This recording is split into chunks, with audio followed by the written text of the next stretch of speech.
Hey, everybody. Welcome back to another episode of Mastering Agility. This is your host, Jim, and I'm joined, of course, by my trusty colleague, Sunder. How you doing, buddy? I'm good, dude. How are you? I'm good, and I have a topic that I want to talk about today, which is what you and I probably call refinement. And I know you work with a lot of clients and teach a lot, train a lot, help people do work. Do you think how would you describe the idea of refinement to somebody outside of our industry? Let's start there. The art of creating a common understanding or basic understanding of what it is that we're supposed to develop or that's being expected, right? And to complement that, to add details, size, and estimate. No, sorry, refine. Let me refine that one. Details, order, and size. Okay. So your answer started with the what. I think that's good, right? Refinement's about the what. How do you talk about the why and the how of an item? Well, it depends. So it took me how long are we? A Like solid 40 minute to seconds. Yeah. exactly a solid minute to get to it. Depends. I would assume that these product backlog items that have been ordered accordingly have a clear why. Like, how does this connect to our product goal, to our sprint goal, whatsoever? So I'm assuming here that the product owner has done some work to ensure that this is clear how this connects already.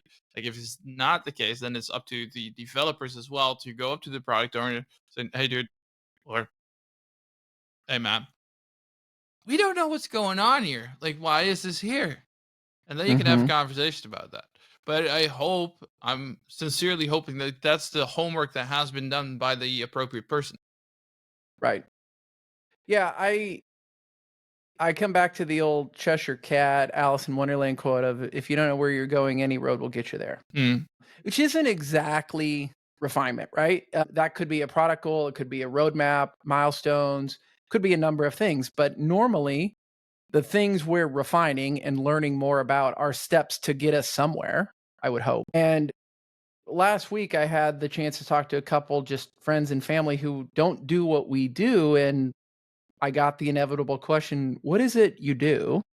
And the idea of refinement came up, and a family member told me about a story from their workplace, and they were like, "How would you have handled this?" And they basically gave me about a time when they recently had gotten called on the proverbial carpet and said that they had screwed up. I said, "That is an example of just unmet expectations." And that's not a scrum thing, that's not a Kanban thing, that's just A human thing. a human thing of you needing some new techniques to understand someone's expectations of you, because we might call that refinement, which is to get to an outcome. How are we going to get there? What do we need to do? What are we going to call done, acceptance criteria, any of those ideas, right? But really, what he was describing was just the person who asked him to do something and he were not on the same page. Fair. And that's something you can do in refinement as well, right? I've been teaching a ton of classes this year, and specific topic recurrently pops up again.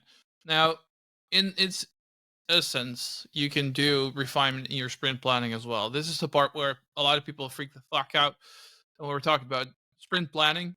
You can do your sprint plan or your refinement in your sprint planning. Why? Because the time box for sprint planning is 8 hours, and then people start staring at me.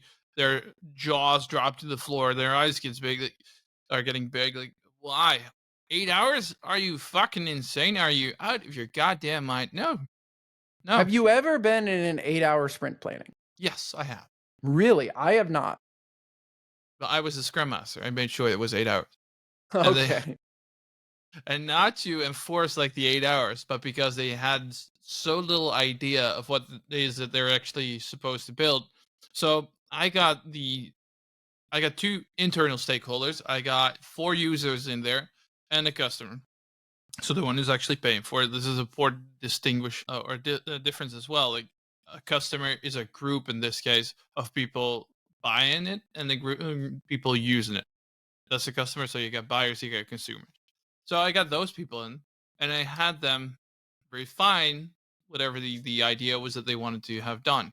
And then they found out while we're having that discussion, use liberating structures and some other facilitation techniques, that the initial thought they had, their idea behind the feature they desired, was not actually correct. It's not what they really needed. And my colleagues developers, they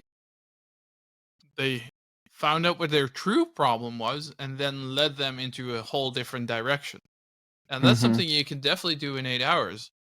Truly sit down together and figure it out what it is that you need to build.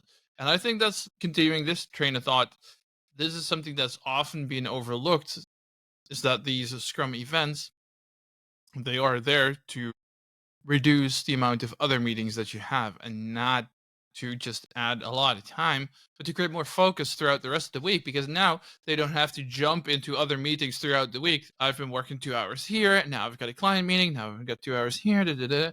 Now they were just swarming on it together with stakeholders, with their users. They were figuring it out together, and now they had a clear image of what they needed to build. And after a week, or even just checking in, they gave access to the users so that they can see in the meanwhile, while they were developing, whether that was what they expected.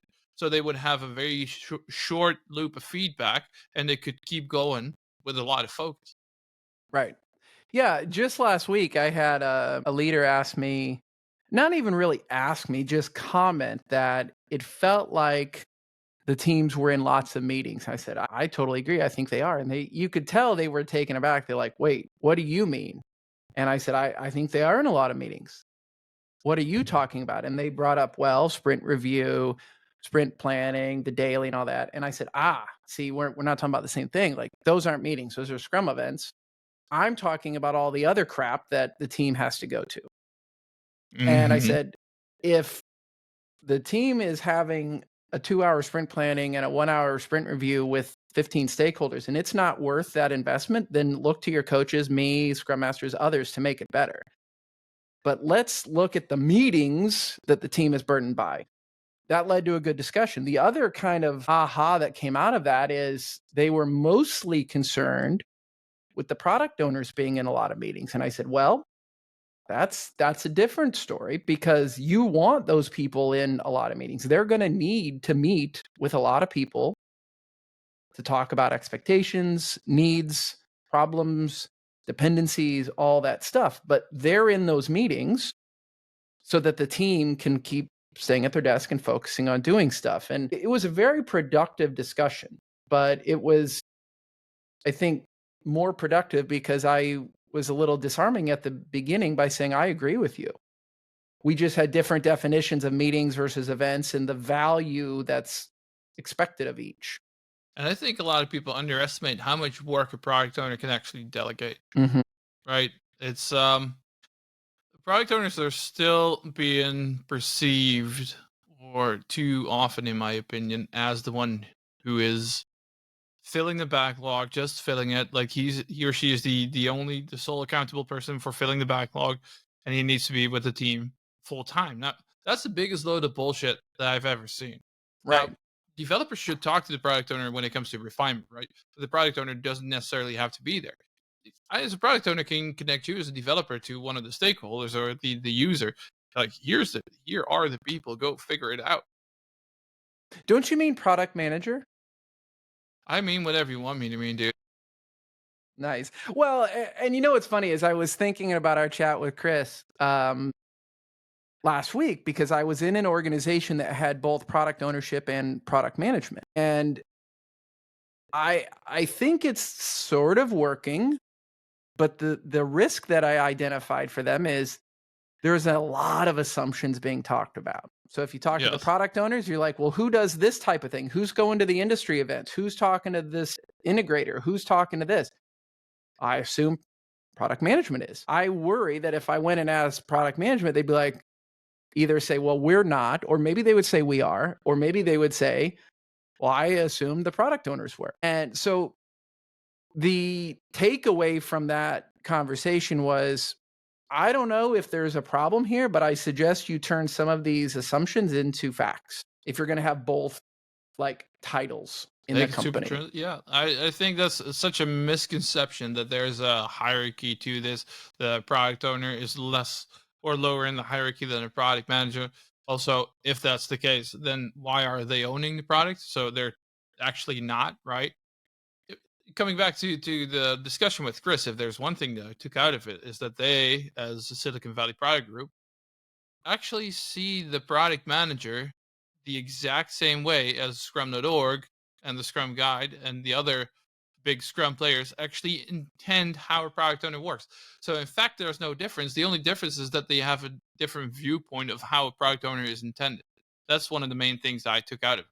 Like when Chris was describing a product owner, it's what we call a proxy or a scribe product owner, which is not an actual product owner. Like it's on the bottom rank, is barely getting started.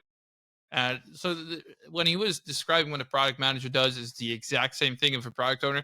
The only addition of a product owner is that they use Scrum in their ways of product management. That's the only difference. Right. Yeah, absolutely. And I don't care what we call them. None of them are going to be able to do their job without delegating and working with other people. And I think you would agree, because we've talked about this before. When we teach officially or unofficially product ownership stuff, we tend to really trigger imposter syndrome in people. We trigger sometimes just blatant fear and anxiety.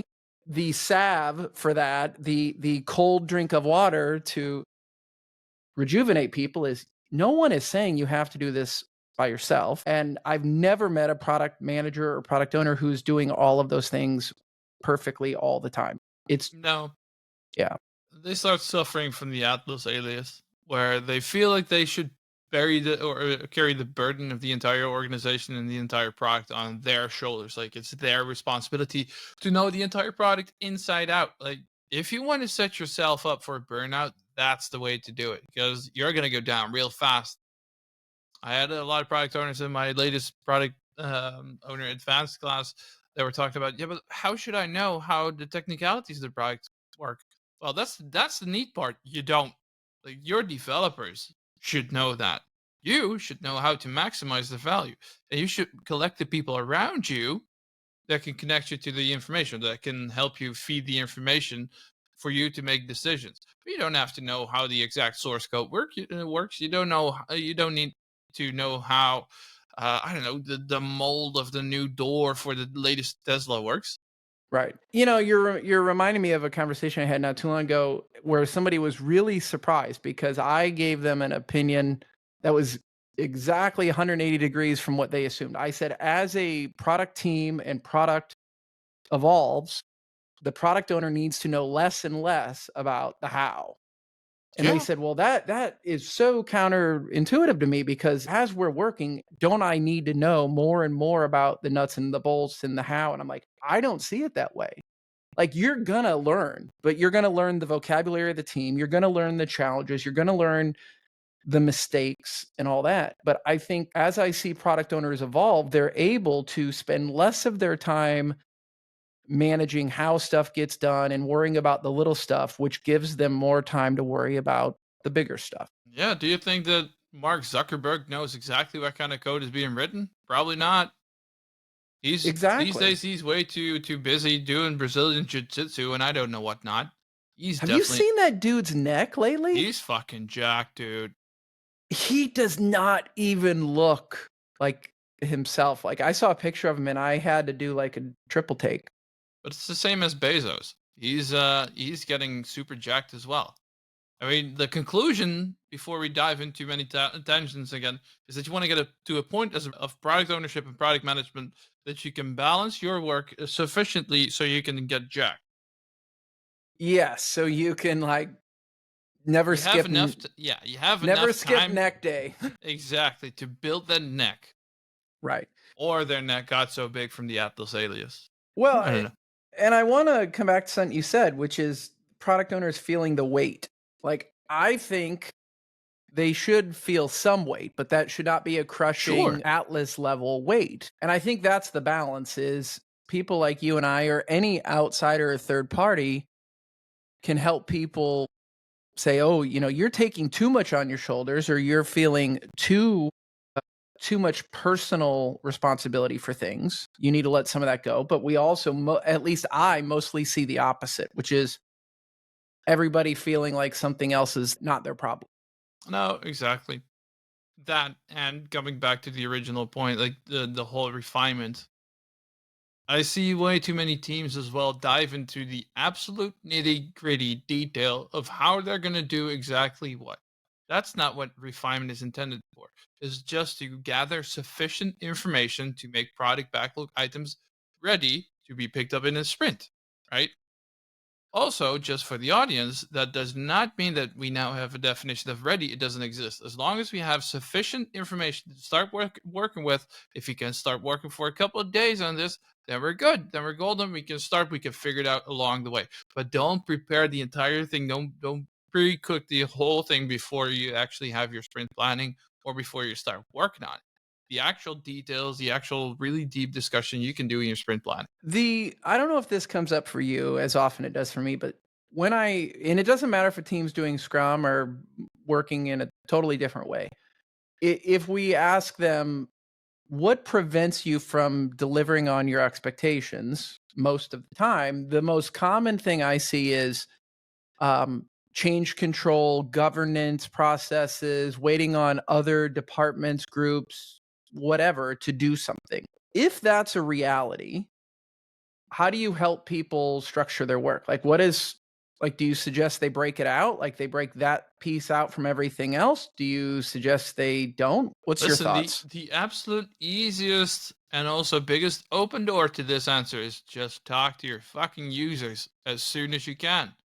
At the end of the sprint, I don't know, maybe if you can talk to them throughout the sprint, during the sprint, while you're working on it, say, this is what we've created. This is what we interpreted your words to be. Does this fit your expectation? If not, then you know before you have the end of the sprint so that they're not disappointed at the point where they expect it to be satisfied. Right. And I agree with all that. Think about EBM metrics, though, that are measuring things. So let me phrase it slightly different is, let's say you talk with your stakeholders all the time. You're all in agreement about what you want, why you want it, and what you're going to do with it. How do you reflect it in the system of record so that it's accurate and that you're being honest and transparent to show these bottlenecks or these delays from others? Well, this is going to depend as well where you're at, what we're talking about exactly. This could be the whole governance structure. Some organizations still require formal write off and acceptance by the product owner or product manager or the integration department or the chief architect, blah blah blah. So that would be one. And the same goes for the release schedule. I mean, if product owners are not accountable or being empowered to actually release whenever they deem fit, that's become a then it will become very tricky as well to actually deliver that stuff. And the same goes for all those kind of changes. Ultimately, if it's not within the control of the Scrum team and they're not empowered to do so as they figure they should be doing, then it's just going to add delay. Yeah. I think my answer is on a case by case basis, but it normally comes back to finding a balance between a way of working for the team so that they can be successful, but also so that we can see this data so that when we look back at a macro view, like a month, a quarter, or even longer, that we can see these problems so that we can come to the table with the right people to say, hey, this is where our biggest problem is. Because if you work in such a way, or you use your tools, you structure your work in such a way to obfuscate that problem, Mm-hmm. it's highly unlikely you're going to be able to solve it, or that people are even going to see it, or that they're going to trust you when you say this is a problem. Like, imagine coming to a table and saying, if you want more, faster, whatever the thing somebody wants is, this is our biggest problem, and here's all the data and the details. That is going to be a better conversation than an emotional conversation of like, I think that other department is always our delay. They're going to be like, yeah, cool, little boy. I'll pat you on the head, and say you're Extreme just complaining. extreme ownership. Take the extreme ownership. Is there nothing, like really literally nothing else you can do? Right. So when you're in your advanced product classes, does refinement come up? Yes. How? Like, They always ask. what do they ask? Many different things, like, when should I do it? How do I know that it's actually true? My product owner is not available, or my developers ask me way too many questions, or my developers want to have every single little thing set in stone. They want to have all the boxes checked before they even consider taking this into their sprint. So it could be anything. Now, Yeah. Let me pull on that. The developers want every little thing figured out. I've seen this too. And I've seen this a lot with outsourced developers. Hmm. They're very tell me what to do oriented. Yeah, they're corporate zombies. Yeah. So what is a product owner's or product manager's solution for that inside refinement just in general? Like if they're at the table, they're talking to the team and they get that they see this pattern, what should they do? The easiest question to this, a counter question. Tell me what you think this is. Okay. You mean that's what the product owner would turn and ask the team? Yeah, like how do you interpret this? And I'll see if that kind of aligns with what I'm expecting. And given the fact that you're working on this product, how do you feel this should align with whatever we've already built? Like these things should be of no true surprise, right? Yeah, and I think the great Mark Wavell, one of my former leads, managers, whatever, talked, we talked a lot and spent a lot of time on our team about communication and the way we structure a request. So I think as a product owner, you could say, this is what I observe. This is how it's making me feel. What would we like to do about it? Or what should you do about it? Or a request, here's what I need. And I had this similar conversation with somebody to say, can you tell your team that you don't expect that they wait for you to assign them work? And can you clearly articulate that you expect them or you need them to go pull work instead of waiting to be pushed work? Again, we're not here to manage the team, right? We're managing the product as a product owner, and not the team. They are capable of figuring the shit out for themselves. And it's the same recurring question like, when should I do a refinement? Whenever the fuck you want. How much time should I spend it? I don't know. It depends. I've seen teams that use their sprint planning to do so. I've seen teams that planned every week for a couple of hours specifically on Tuesday and Thursday, and I've seen teams that on after every daily scrum that they had took the top 3 items in their product backlog, refined those real quick in 15 minutes, and they went back to their work. Does solving for value give an answer to that, or does it say it depends? Yes to all. So, okay, in your perfect world, if you were running the team, running the product, whatever, would you treat refinement as an ad hoc, as needed, just enough, it depends thing, or would you have it more scheduled? I would let the developers figure it out for themselves. That mostly because I want them to discover what's most useful for them. Of course, as a scrum master, I would guide them in the process and reflect, is this useful? Is this the way to go? But definitely the first thing that I would say with this is don't invite the entire team. Invite the appropriate people. Ooh, so this is something I had a conversation with somebody about. And what they told me last week is that idea of only inviting the right people was a central cause or the central cause to a large piece of work being late. Because what would happen is they would invite person A, B, and C to refinement session in June. They'd refine a feature and a bunch of work. It'd go on the backlog. And then that work in August would get handed to somebody who was not in any of those conversations. And it was of dubious quality, let's say, or maybe just the environment had changed in the last few months. So then it took forever. They had a lot of questions and all this. So I'm not saying that inviting the whole team is the right answer, but I think who dictates who the right people are? Because I've seen many managers say, why would I want 10 people there to refine work that only one person's going to do? But I think if the developer, what I'm hearing you say is leave it up to the people doing the work. If they say, hey, we would like to be there, I'm okay with that. Yeah, sure. If they want to be there, but then I'm assuming there's a reason for that as well. I mean, in this case, I would have assumed that if you have an handover in whatever August it was, that you take some time up front to think about if we're going to do this, what do you need from me to make this work? Right. Well, what is the product owner always at refinement in your world? No, I would argue try to be there as little Okay. as possible, as responsible, right? Not as little as not being there at all. but try to, in that regard, as a scrum master makes himself redundant with being with the team constantly, make yourself redundant as a product owner as well. Help people find the information for themselves. And if they really cannot find it, if they really have no clue, if they don't know who to talk to, then you can be there as a product owner.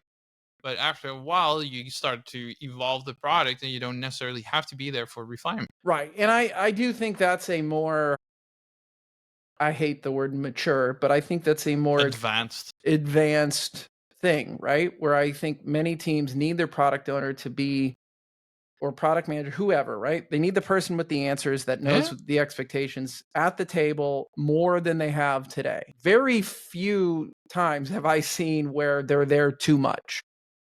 But I Agreed. agree that it's a spectrum, and over time, they should be decreasing the reliance on that because they Yeah. can't be there all the time. No, agreed. But that takes time. You cannot just chug that over the fence either. Hey, listen, dude, I got to start wrapping up. Kids are calling for me to come to dinner. If there's one single piece of advice you would give people struggling with refinement or starting with refinement, what would it be? Until it becomes a habit, focus on the 5 W's and the how. That's a great structure as training wheels until you figure out which of those are needed and not needed for your team. Who, what, where, when, why, and how. Sounds good. Love that. All right. Thanks, dude. I really appreciate this stuff. I'm going to take that back into my next sentences in the training as well. Good to see you. Talk to you soon. Awesome. You too. Bye. All right.